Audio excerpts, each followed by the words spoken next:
Ikaw, Miguelito, sa tingin mo makakatulong sa atin yung ginawa mo? Ha? Is he dead? Did I kill him, kuya? I just sent him a message na hindi tayo magpapababa dito! Tsaka buti nga yan lang ang inabot niya.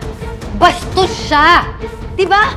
Bastos siya! At isa pa, kuya, dapat ba tinanggap ko na lang ang papel na dala niya dito? Dapat ba bumaba na lang ako bilang mayor at ibigay na lang kay Tanggol ang pagiging mayor ko? Is that it? Ikaw, kung puro init ang urong pairalin mo, walang mangyayari sa ating lahat, kundi patong-patong na problema. Simple lang eh. Sa sitwasyon na ganito, huminahon. Huwag na natin palakihin. Alam mo, kinakatakot ko? Pag isang beses balang araw, ikaw ang malasin. Ikaw ang tumumba.